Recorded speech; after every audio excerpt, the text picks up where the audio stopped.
Madam President, Mr. Secretary General, world leaders, ambassadors, and distinguished delegates, 1 year ago I stood before you for the first time in this grand hall. I addressed the threats facing our world, and I presented a vision to achieve a brighter future for all of humanity. Today I stand before the United Nations General Assembly to share the extraordinary progress we've made. In less than 2 years, my administration has accomplished more than almost any administration in the history of our country. America's so true.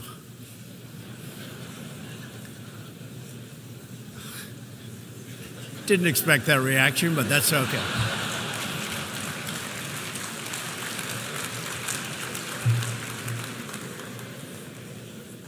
America's economy is booming like never before. Since my election, we've added $10 trillion in wealth. The stock market is at an all-time high in history, and jobless claims are at a 50-year low. African American, Hispanic American, and Asian American unemployment have all achieved their lowest levels ever recorded. We've added more than 4 million new jobs, including 500,000 manufacturing jobs. We have passed the biggest tax cuts and reforms in American history. We've started the construction of a major border wall, and we have greatly strengthened border security. We have secured record funding for our military, $700 billion this year, and $716 billion next year. Our military will soon be more powerful than it has ever been before. In other words, the United States is stronger, safer, and a richer country than it was when I assumed office less than 2 years ago. We are standing up for America and for the American people, and we are also standing up for the world. This is great news for our citizens and for peace-loving people everywhere.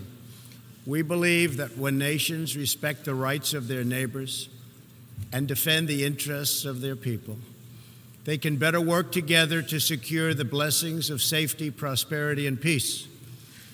Each of us here today is the emissary of a distinct culture, a rich history, and a people bound together by ties of memory, tradition, and the values that make our homelands like nowhere else on earth. That is why America will always choose independence and cooperation over global governance, control, and domination. I honor the right of every nation in this room to pursue its own customs, beliefs, and traditions. The United States will not tell you how to live or work or worship. We only ask that you honor our sovereignty in return. From Warsaw to Brussels to Tokyo to Singapore, it has been my highest honor to represent the United States abroad. I have forged close relationships and friendships and strong partnerships with the leaders of many nations in this room, and our approach has always yielded incredible change.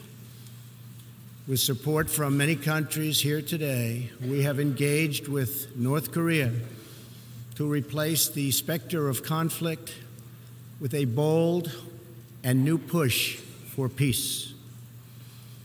In June, I traveled to Singapore to meet face-to-face with North Korea's leader, Chairman Kim Jong-un. We had highly productive conversations and meetings, and we agreed that it was in both countries' interest to pursue the denuclearization of the Korean Peninsula. Since that meeting, we have already seen a number of encouraging measures that few could have imagined only a short time ago. The missiles and rockets are no longer flying in every direction. Nuclear testing has stopped. Some military facilities are already being dismantled. Our hostages have been released, and as promised, the remains of our fallen heroes are being returned home to lay at rest in American soil.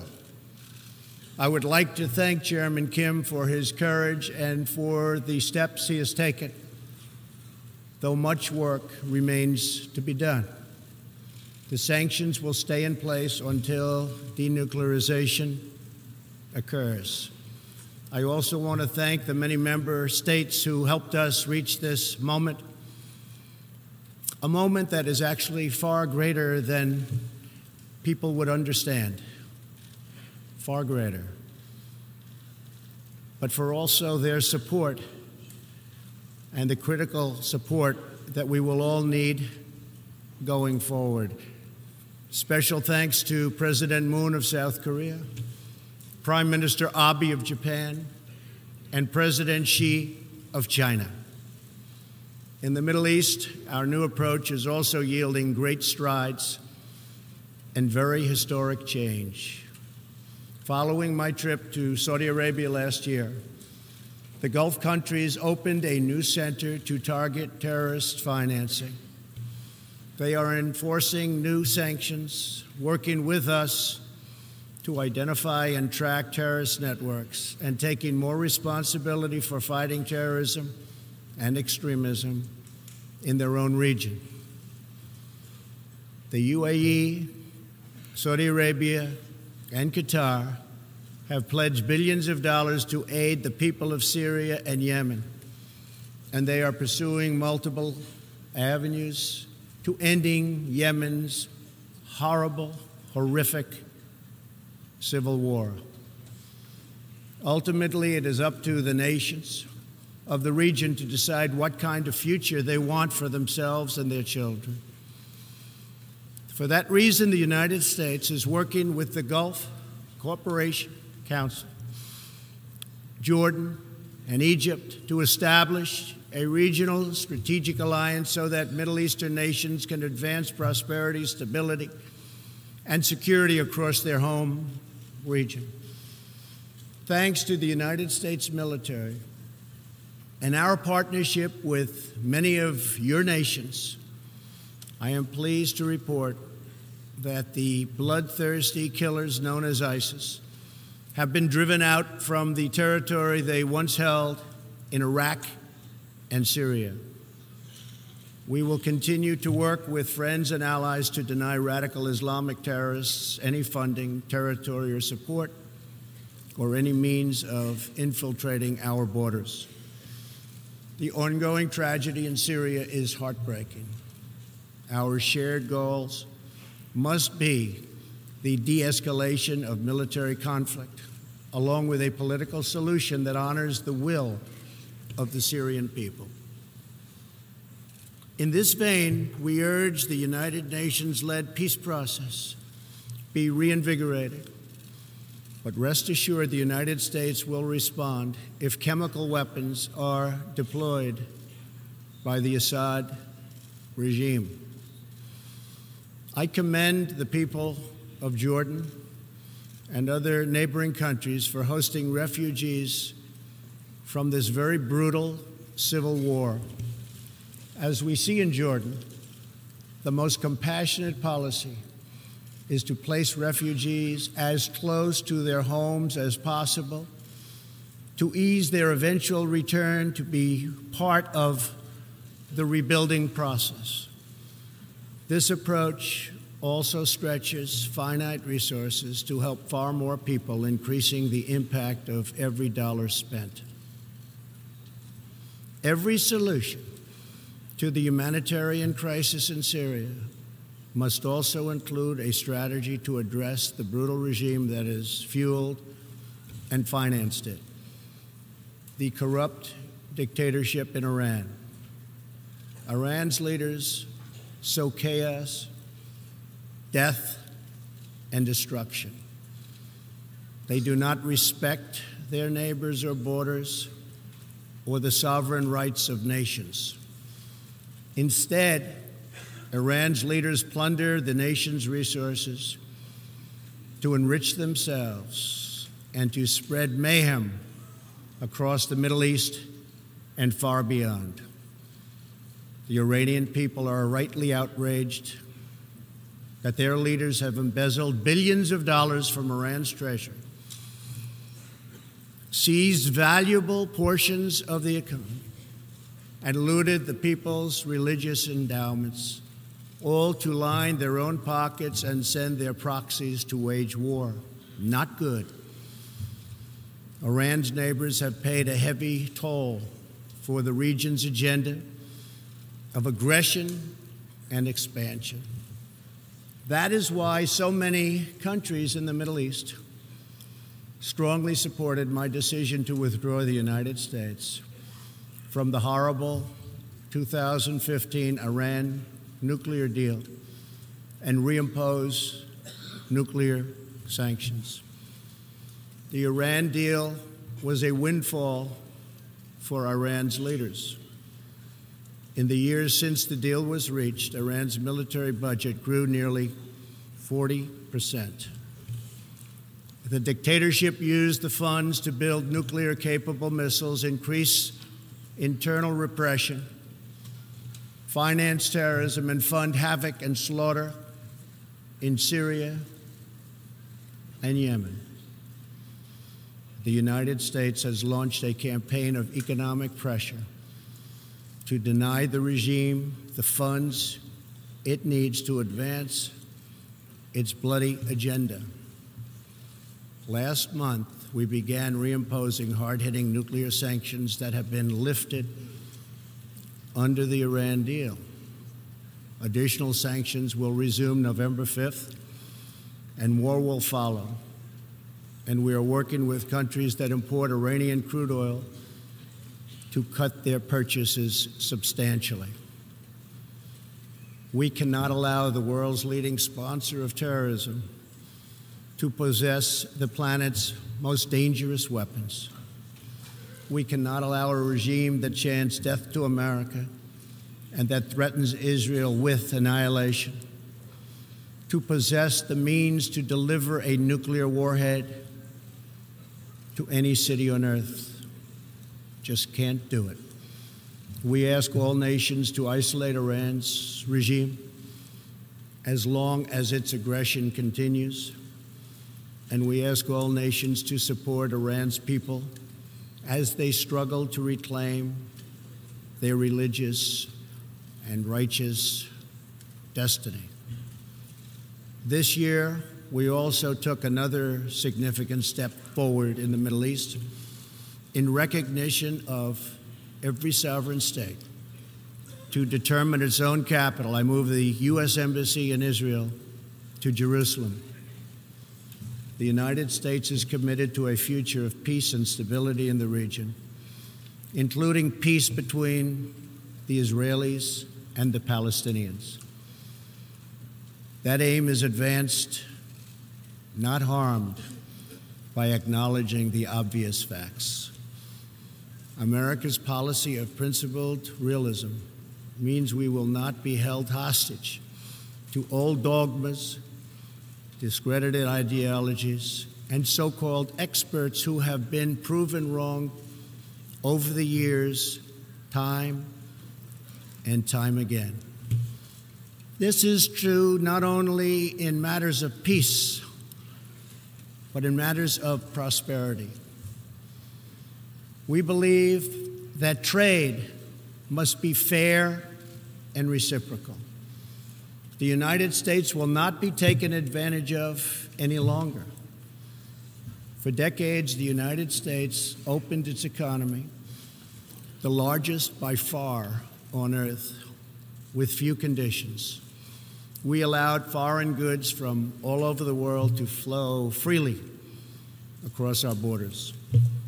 Yet, other countries did not grant us fair and reciprocal access to their markets in return.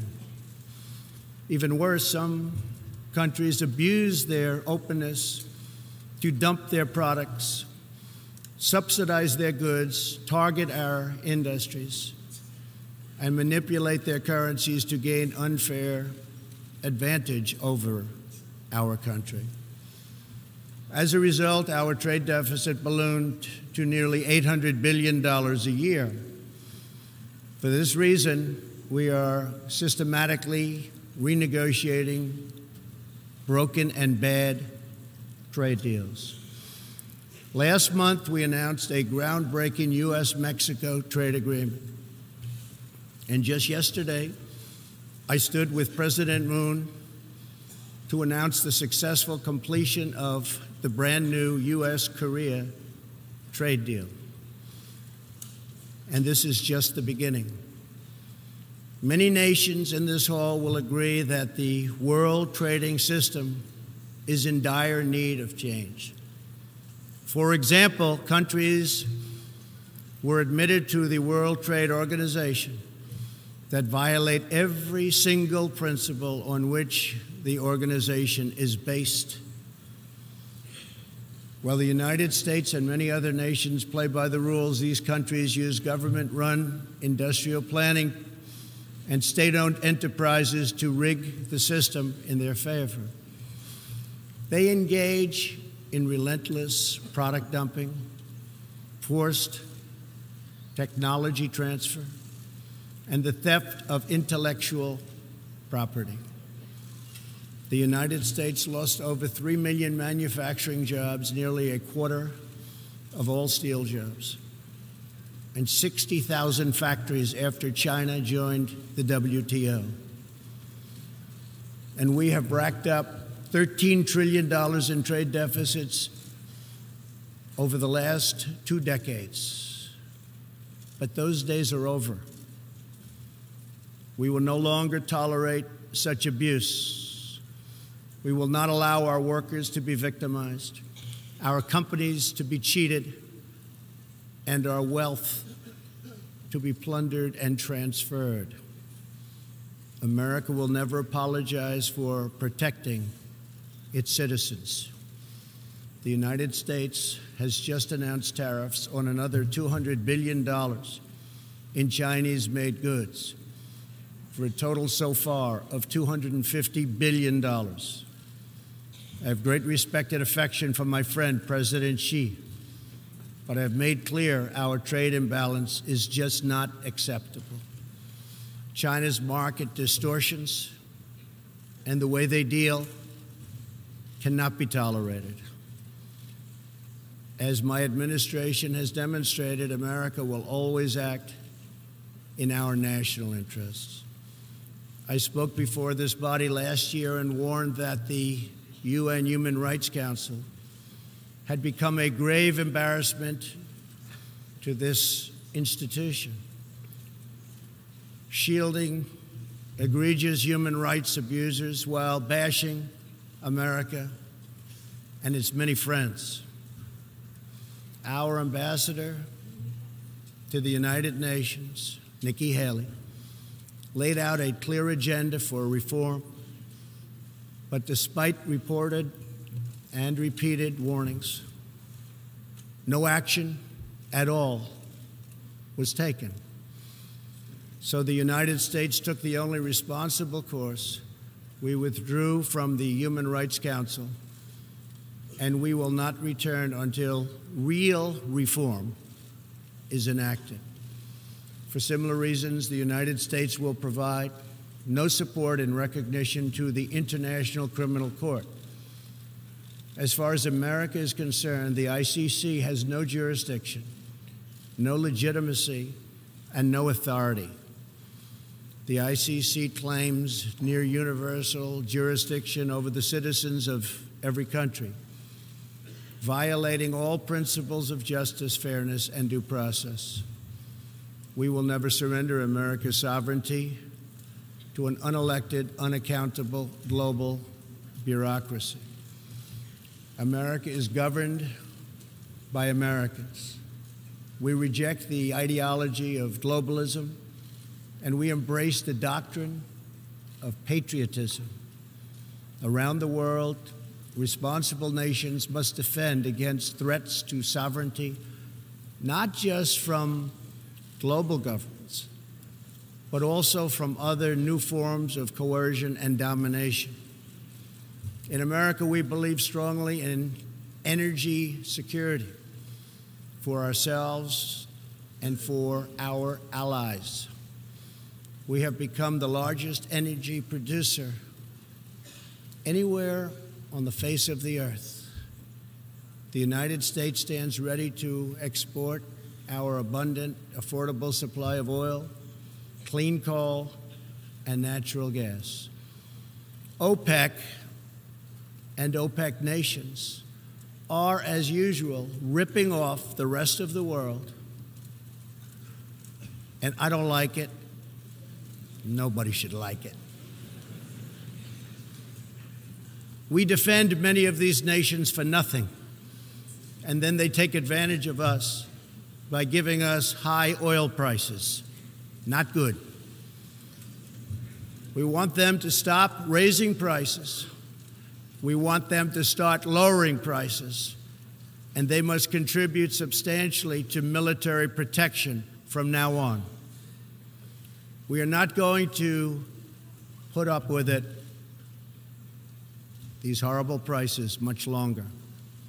Reliance on a single foreign supplier can leave a nation vulnerable to extortion and intimidation. That is why we congratulate European states such as Poland for leading the construction of a Baltic pipeline so that nations are not dependent on Russia to meet their energy needs. Germany will become totally dependent on Russian energy if it does not immediately change course.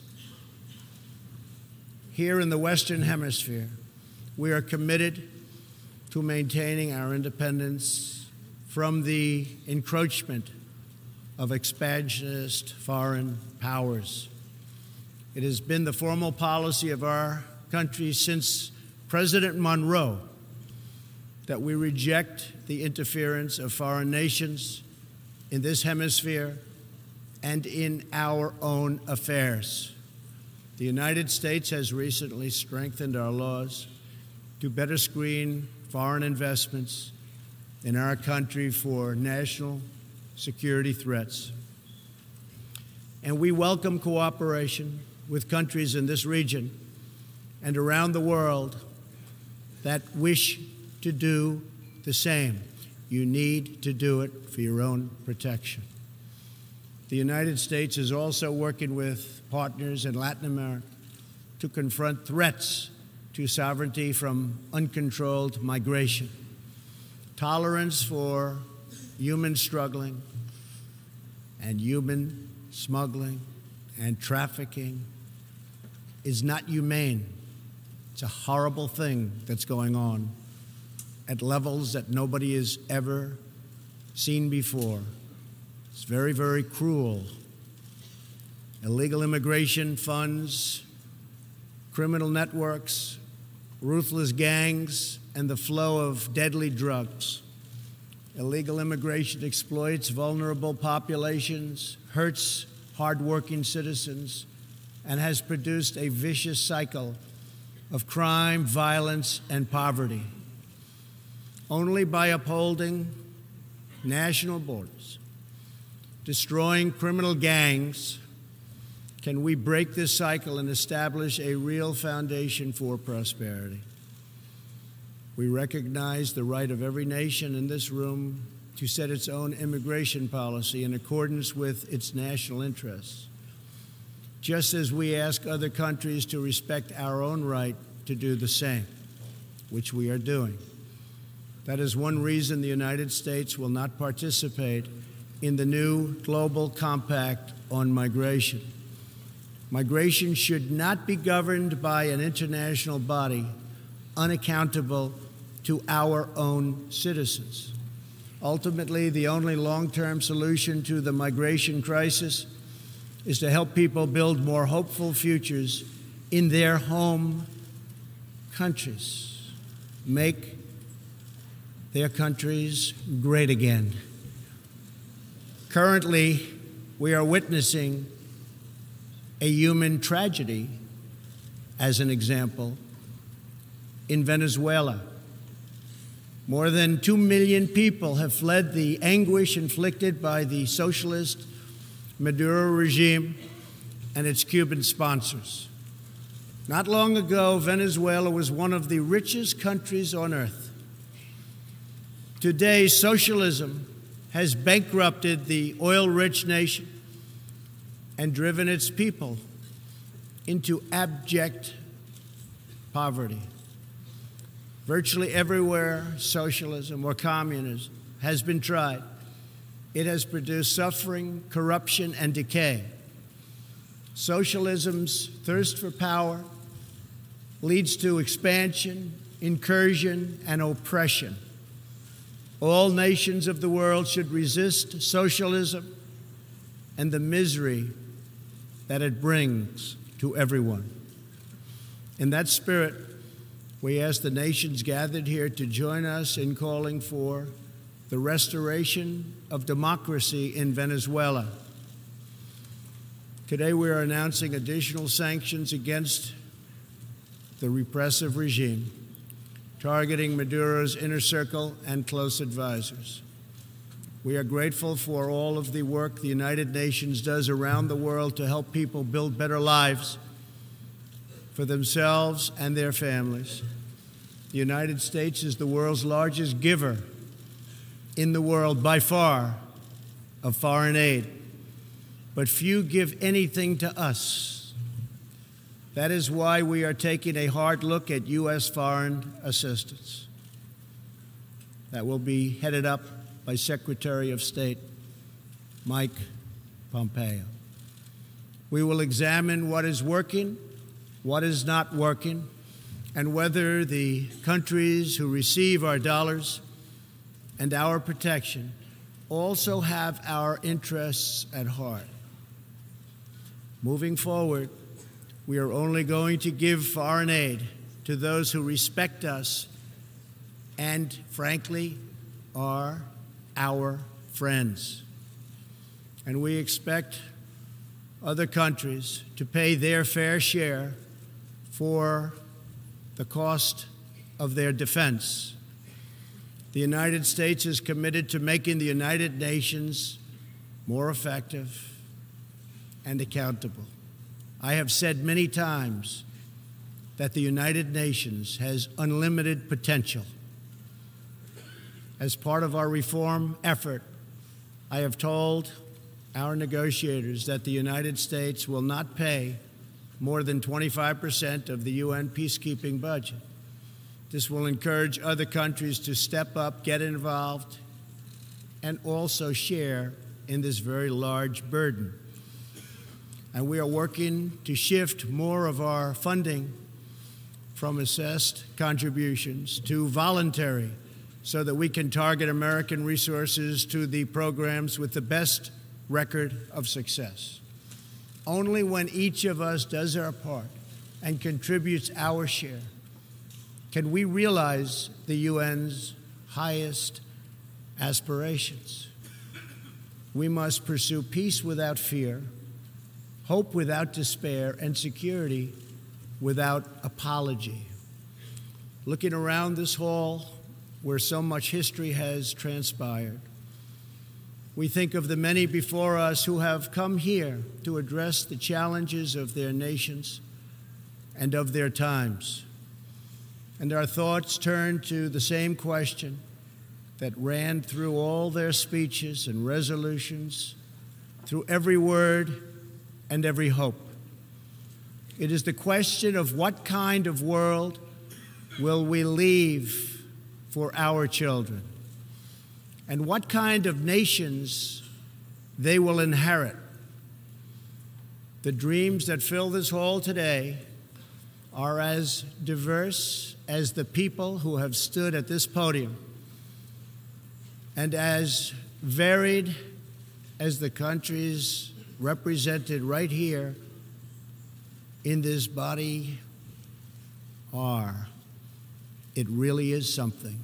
It really is great, great history. There is India, a free society, over 1 billion people, successfully lifting countless millions out of poverty and into the middle class. There is Saudi Arabia, where King Salman and the Crown Prince are pursuing bold new reforms. There is Israel, proudly celebrating its 70th anniversary as a thriving democracy in the Holy Land. In Poland, the great people are standing up for their independence, their security, and their sovereignty. Many countries are pursuing their own unique visions, building their own hopeful futures, and chasing their own wonderful dreams of destiny, of legacy, and of a home. The whole world is richer. Humanity is better because of this beautiful constellation of nations, each very special, each very unique, and each shining brightly in its part of the world. In each one, we see awesome promise of a people bound together by a shared past and working toward a common future. As for Americans, we know what kind of future we want for ourselves. We know what kind of a nation America must always be.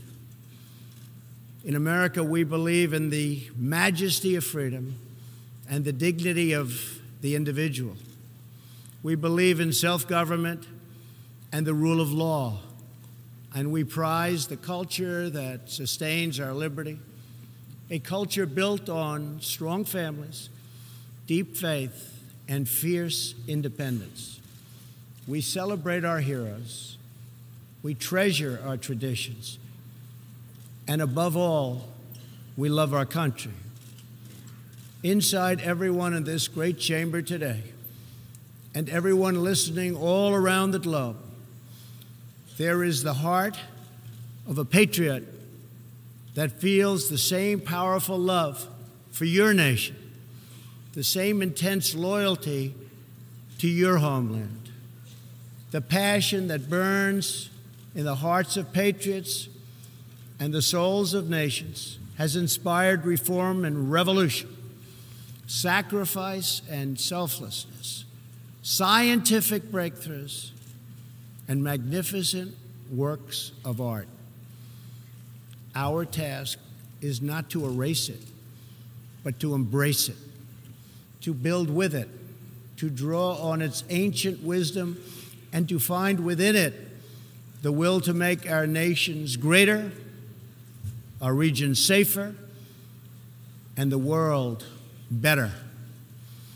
To unleash this incredible potential in our people, we must defend the foundations that make it all possible. Sovereign and independent nations are the only vehicle where freedom has ever survived, democracy has ever endured, or peace has ever prospered.